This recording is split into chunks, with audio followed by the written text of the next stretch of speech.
All right, I'm Patrick with Elevated Overland, and we brought our 1983 Toyota Sunrader to Overland Expo 2024. Obviously, it's a fairly fresh build. The paint isn't even chipped yet, so that's pretty nice. We spent the last 6 months rebuilding this from our first build that we started about 2.5 years ago. Bought this stock, is about 6 inches off the ground, 2-wheel drive. We converted it to 4-wheel drive, did an engine swap, and from there we did a bunch of traveling with King of the Hammers 2023, a bunch of Overland Expos. And at the end of that year, the engine actually blew up and we had to leave it 1,000 miles away from home. So when we finally got it home, we started the full rebuild for V2 of this.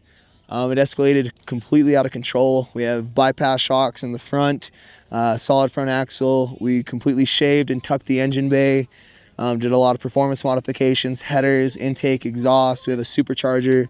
Obviously, we relocated the battery, took away all the wiring so you can't see anything. All of the stuff that usually clutters up the engine bay has been relocated or removed. We have some Baja designs on the front. Winch bumper. The entire chassis has actually been powder coated, so it's all fit in the oven, and we got that done. Full aluminum radiator. The cooling system's great. We have a 5-speed transmission, 4/7 gears in our transfer case, so we have a real low reduction. Crawls up the hills for as big as it is. It might look massive, like it weighs a ton. When it was complete and built out the first time, we weighed in at 6,800 pounds with me, my wife, and our 2 dogs, and half of everything. So I'd assume 7,000 pounds wet weight. And with the full float rear end, it's not a big deal.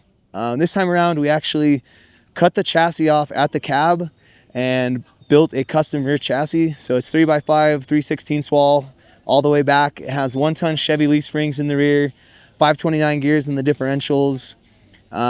Yeah, it's been an insanely massive build and a monumental project that me and my oh so beautiful wife, you got to get her, don't let her sneak out of this, have done.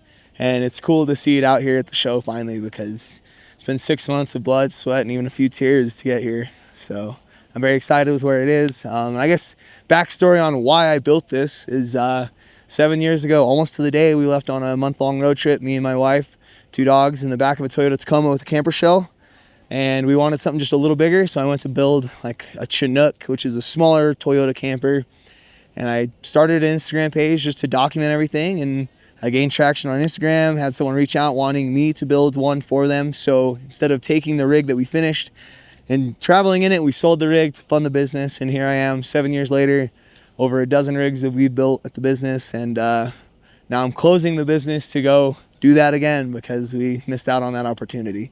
I don't know if it was a missed opportunity or an opportunity to build one of the baddest overlanding rigs around, but whatever the case, we're going to finally do what we want to do and go travel and have fun, so we're very excited for it. Elevated Overland, Instagram, Facebook, YouTube, all that stuff.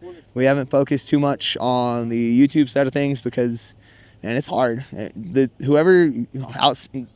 The place you're watching this video, man, they put a lot of work into this, so give it a like, give it a thumbs up, give it a subscribe, dude. Come on, this is hard work, and I know that. So I don't focus on YouTube, but I do have an Instagram that's pretty big.